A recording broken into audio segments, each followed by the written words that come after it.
Bien, y volvemos a noticias del país. El Contralor General de la República, Jorge Bermúdez, advirtió en el año 2016 a la entonces presidenta Michelle Bachelet sobre las falencias en la revisión de las cuentas de gastos reservados por parte de las Fuerzas Armadas.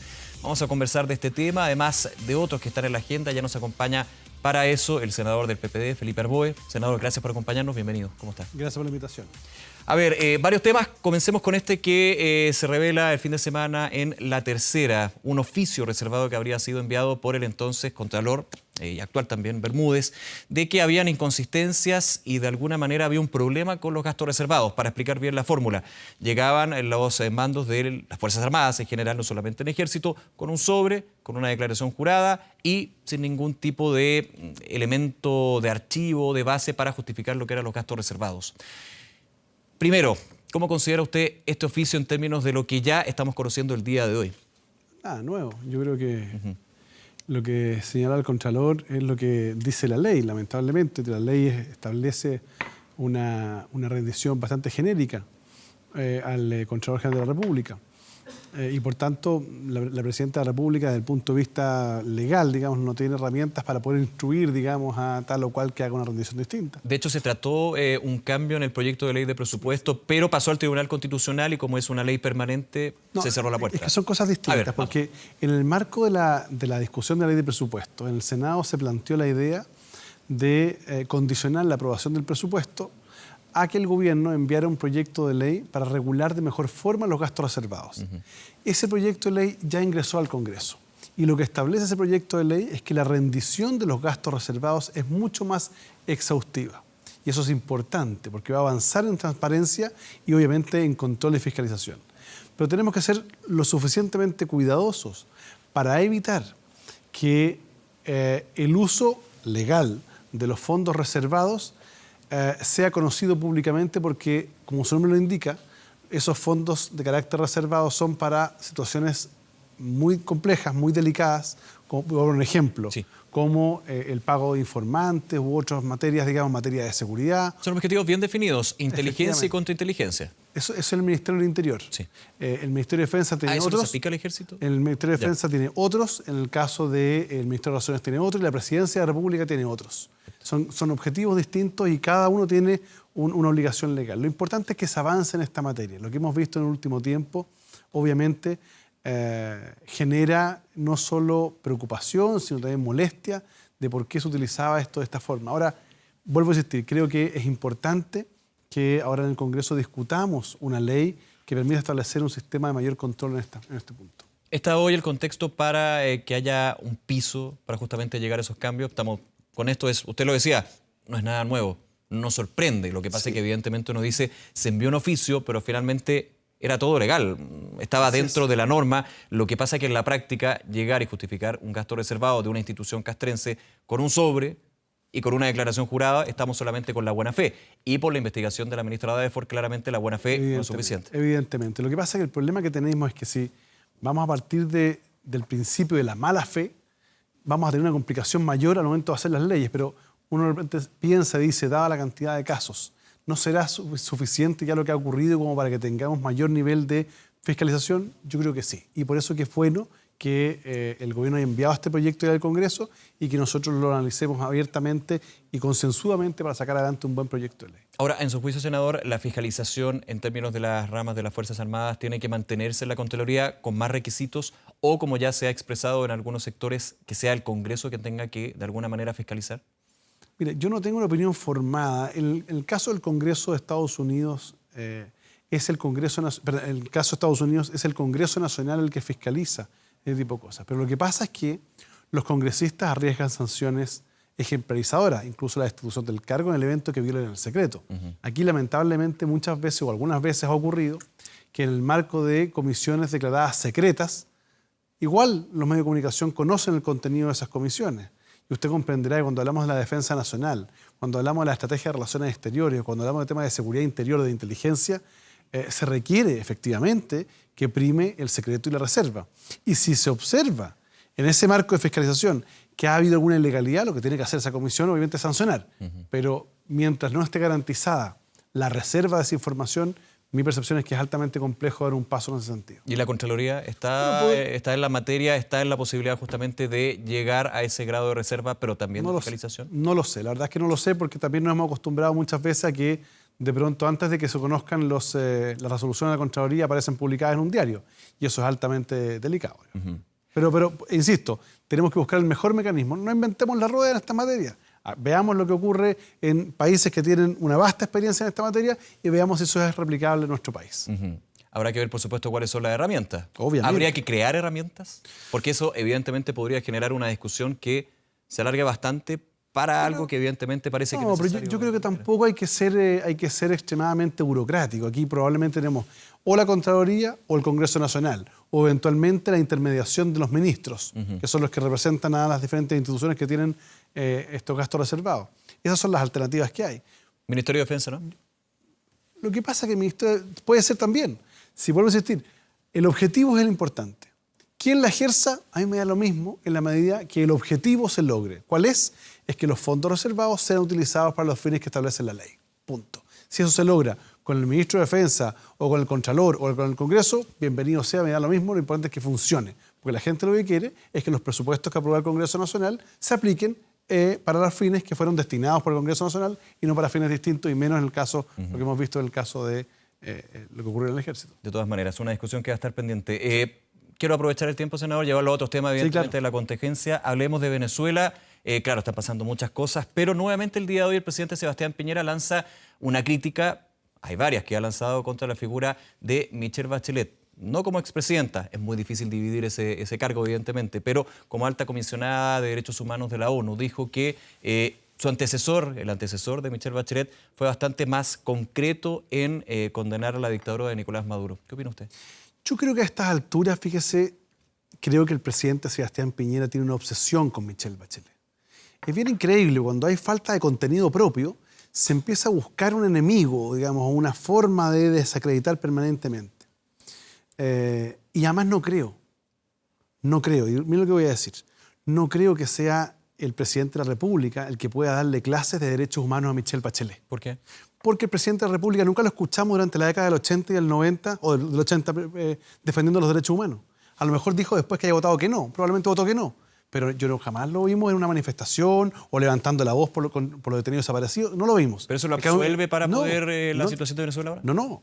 Me alegro que haya aprendido y ojalá, no solo que él, que muchos de los que participan en el actual gobierno y en los partidos oficialistas, que nunca han condenado abiertamente la violación de derechos humanos en Chile, me alegro y espero que hoy día, cuando se refieren a Venezuela, también lo apliquen para Chile, para que nunca más, en ningún país, haya ese tipo de cosas.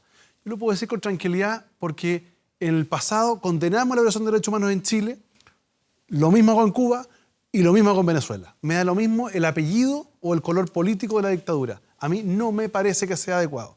Y me gustaría, y ojalá, insisto, que eso ocurra, que la derecha que hoy día que hace gárgaras, digamos, con la libertad, con la democracia, con los derechos humanos, me habría encantado ver lo mismo en su país y con sus nacionales. Ahora, no lo hicieron entonces. Ojalá que, ahora que lo hacen, sea una declaración de principio hacia el futuro, para que nunca más nadie en Chile pueda justificar violación de los derechos humanos, cualquiera sea el color político de quien lo intente. Pero siguiendo lo que es la crítica del presidente Piñera tanto, y también de la... Es que en ese escenario, lo planteo ¿por qué? Sí. Porque hay que entender el contexto también. Mi percepción es que, más allá de las encuestas, la operación Cúcuta fue una operación bastante fallida. Miremos lo que ocurrió. La pregunta es, ¿dónde está hoy día la ayuda humanitaria? Está guardada en los centros de acopio. No sabemos dónde está. Están guardadas. Probablemente, digo. Claro, primero. Segundo, logró el presidente Guaidó lo que queríamos, algunos, era que en definitiva se erigiera como líder, digamos, y tuviese la posibilidad de convocar elecciones. Eso no ha ocurrido. Se dijo que iba a tener un apoyo masivo de las Fuerzas Armadas venezolanas. No ocurrió tampoco. ¿Cuál es mi punto? Es que Chile ha tenido tradición histórica en materia de relaciones exteriores. Yo estoy de acuerdo en que tenemos que nosotros lograr la democracia para el pueblo venezolano. Yo no considero el régimen de Maduro un régimen democrático, lo considero un régimen dictatorial, lo digo con todas sus letras. Pero creo que la forma utilizada no ha sido la adecuada. Aquí lo que se requiere, porque la pregunta es, ¿qué pasó después de esa visita? ¿Fue el mandatario de Brasil? No fue. ¿Fue el de Argentina? No fue. ¿Fue el de Perú? No fue. ¿Quiénes fueron? 3 mandatarios. No es tanto tampoco, déjeme decirle. Entonces, el punto es cómo logramos nosotros articular las relaciones exteriores para presionar para que el pueblo de Venezuela pueda tener una convocatoria a elecciones libres. Eso es lo que tenemos que hacer. ¿Y qué más se puede presionar en ese sentido, senador, considerando que la crisis de Venezuela no nace con Nicolás Maduro, sino que va desde antes? Bueno, efectivamente, y ahí está. Y hay todo un contexto de historia. Evidentemente, porque lo que uno debiera hacer, a mi juicio, es tratar por las vías políticas de articular a la oposición y lograr que se organice para poder tener elecciones libres en Venezuela, con la presión de la comunidad internacional, pues. Si nosotros cuando estábamos en Chile también pedíamos que la comunidad internacional nos ayudara para efectos de poder sacar adelante un plebiscito que parecía imposible y que se pudo. Gracias a muchos nacionales, pero también gracias a la cooperación internacional. Bueno, eso es lo que yo esperaría de Chile. No jugar un partido en solitario. Este no es un partido de frontón. Esto se hace en conjunto, con un conjunto de países, con las fuerzas democráticas, como política de Estado. ¿No habría sido mucho mejor, por ejemplo, que el mundo democrático en Chile, los que creemos en la democracia y la libertad, hubiésemos sido convocados por el presidente Piñera, por ejemplo, para un gran acuerdo nacional en esta materia, y los que se quieran restar se restan, pues. Y los que crean que Maduro es demócrata, bueno, que no participen. Pero habríamos mucho concurrido para efectos de, en el marco de la tradición histórica y republicana de relaciones exteriores, hubiese sido una política de Estado. Y no lo que fue un poquito, digamos, más un acto individual. ¿El acto individual usted cree que obedece más a un punto de vista de tomar la política exterior de Chile y aprovechar las encuestas? Se ha hablado desde la oposición del Acuerdo de Escazú, el Pacto de Migración. Yo creo que sí, pero con escaso resultado, creo yo, todavía.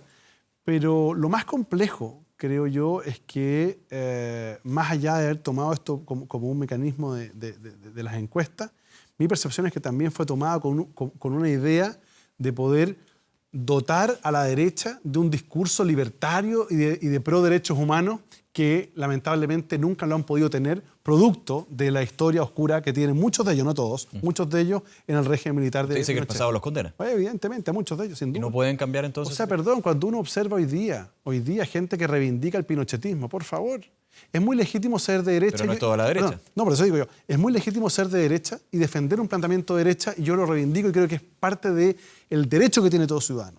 Pero de ahí a reivindicar un régimen que violó los derechos humanos, que ejecutó personas, que desapareció personas, mi percepción es que hay un paso bastante distinto. Eso nos enmarca dentro de la, comillas, libertad absoluta. Eso cuando desde la izquierda... una falta de convicción con principios democráticos. Sí, y cuando desde la izquierda algunos sectores, por ejemplo el Frente Amplio, para ser súper directo, no se condena lo que es el régimen de Maduro. Bueno, yo lo condeno exactamente igual, si esa es la diferencia.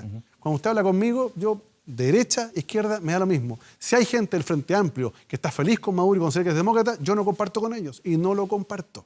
¿Se fija? Entonces, aquí no hay que tener dobles miradas. Si uno está por la lógica de la libertad, del respeto a los derechos fundamentales, está aquí con un gobierno de A o de B y está allá con un gobierno de A o de B. No me gustan estas dobles tintas de algunos que andan dando vuelta por ahí en la izquierda y en la derecha. Lo llevo a otro tema, la situación del ministro Chadwick, esta eventual acusación constitucional que se estuvo revisando antes del receso legislativo. ¿Cuál es la visión ahora? Al parecer no habría un sustento legal, jurídico para llegar a este punto, a raíz del caso Catrillanca, por supuesto. A ver, me está preguntando a mí, me está poniendo en una situación muy compleja. Primero porque esto es una facultad exclusiva de los diputados de la República y no de los senadores. Y en segundo lugar, en el evento que se presentara una acusación constitucional, tendría que ejercer yo como juez. En consecuencia, cualquier cosa que yo diga acá, como dice el dicho de las películas, puede ser usada en mi contra. ¿Se fija?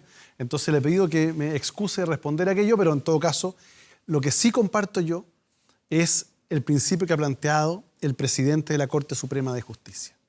Es que la acusación constitucional es una herramienta legítima en un Estado de Derecho democrático que debe ser ejercida con responsabilidad. No se politiza a veces, da lo mismo el sector, ¿eh? Perdón, sí que, derecho, izquierda, centro, no importa. Esto es parte de la política. Si politizar las cosas no en sí mismo lleva un contexto de maldad.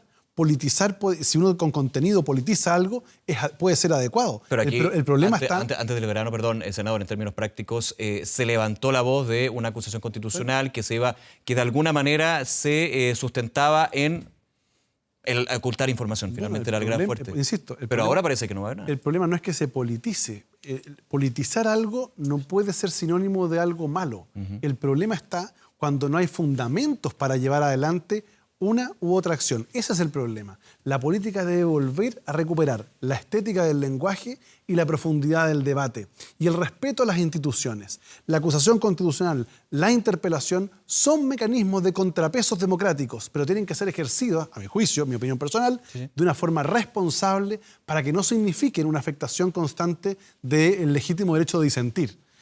Si un magistrado de la Corte Suprema falla en determinadas circunstancias, falla en determinado sentido, no por ello puede arriesgar la posibilidad de tener una acusación constitucional. Si un ministro de Estado tiene una opinión política distinta de un parlamentario, no por eso se podrá hacer una acusación constitucional. La acusación constitucional está establecida, como dice la Constitución política, en un conjunto de causa legal, ¿no? De causa establecida. En consecuencia, mi preocupación es que los instrumentos de fiscalización se ejerzan de buena forma. Eso creo yo que mantiene el espíritu republicano. Yo puedo disentir, y de hecho soy un senador de oposición, y tengo muchas diferencias con el gobierno, pero no por eso voy a cercenar la posibilidad de que ellos tengan su opinión o hagan su trabajo. Trataré de mejorarlo, seré opositor en algunas cosas, pero también tendré que ser muy cuidadoso en cómo se utilizan los instrumentos de un Estado de Derecho democrático. Pero más allá de los instrumentos, la Comisión de Seguridad que usted compone está muy pendiente del tema de la Araucanía. Ha estado muy pendiente del tema de Catrillanca, o por supuesto también muy pendiente de la actuación del Ministerio del Interior. Dejando la Constitución Constitucional de lado, ya con este reinicio de la operación legislativa, ¿va a haber, por ejemplo, una citación al ministro Chadwick al respecto? Ya lo citamos. Ya estuvimos con el ministro Chadwick en su oportunidad. ¿Y fue satisfactorio lo que hizo? Con el secretario Villa, estuvimos con el general director de Carabineros. ¿Fue satisfactorio? A ver, lo que pasa es que... ¿Cumplió con las expectativas de lo que preguntaban? O sea, la discusión fue una discusión bastante profunda, bastante franca, y probablemente podemos no estar de acuerdo en muchas cosas. Pero de ahí a pasar a una situación distinta es otra escala. Mi percepción es que tenemos hoy día un nivel creciente de violencia, y eso es un problema. Hoy día no tenemos, como se dijo en su oportunidad, que aquí iba a disminuir o iba a desaparecer la violencia en la Araucanía. Al contrario, tenemos más violencia que en el gobierno anterior, y eso es un problema grave. La pregunta es, ¿qué se está haciendo para poder resolverlo? Porque, ¿cuál es la sensación de la gente de la Araucanía cuando uno conversa con ellos? Es que se cometen los incendios, la gente cree saber quiénes fueron, y dicen, no, pues si la policía sabe quiénes fueron. Pero la pregunta es, bueno, si la policía sabe quiénes fueron, ¿por qué esas personas no son detenidas, juzgadas y condenadas? Porque probablemente la información que tienen no tiene sustento de prueba. Es insuficiente. Así es. Entonces, ahí lo que se requiere es mejorar la capacidad de inteligencia y de transformación de esa información en elemento probatorio. Porque lo que no puede seguir ocurriendo es que se queme un camión, se queme una casa, se queme un predio. ¿Y que no pase nada? No. Y resulta que, ¿cuál es la respuesta del gobierno? Una querella contra quien resulta responsable. ¿Y quién resulta responsable? Moya, nadie. Eso no es justo, eso no es adecuado. Se requiere mayor nivel de seguridad. Hay un tema más de fondo, pero se ha hablado también desde este gobierno de reforzar la inteligencia, reforzar la seguridad, pero cuando se habla de reforzar la seguridad, se habla siempre de la opción de, más extremo, militarizar la Araucanía. No, eso es un despropósito completo, no tiene ninguna razón. No, pero el gobierno nunca ha llegado a eso, pero sí cuando se habla de reforzar la seguridad, se piensa que va a llegar. Con ocasión de los incendios, sacó al ejército a la calle, digamos, y estaban muchos contentos, no por el tema de los incendios, estaban contentos porque decían, bueno, ahora sí que va a haber más seguridad. Y la verdad es que la experiencia internacional de sacar militares a la calle para el control del orden público es uniforme, no ha resultado. Se aumenta el poder de fuego en manos de delincuentes y se genera una situación de enfrentamiento completamente inadecuado. El punto es que las instituciones que hoy están encargadas de la seguridad sean lo suficientemente eficientes para que no haya que buscar un reemplazo de ellas. Ese es el punto de fondo. Ahora, si uno va a entrar en el tema de fondo de la Araucanía, esto es mucho más que seguridad, es mucho más que orden público. Aquí el punto es cómo somos capaces nosotros de lograr la inclusión definitiva de los pueblos originarios dentro del modelo de desarrollo y crear un modelo de desarrollo que respete su cultura. Ese es el tema de fondo. Que ahí hay que seguir países como Nueva Zelanda, Canadá, que son ejemplos a seguir, que no fueron fáciles, pero que avanzaron definitivamente con sacrificio de todas las partes. Senador Arboe, nuevamente muchísimas gracias por acompañarnos. Gracias por la invitación. Que esté muy bien, buenas tardes. Igualmente.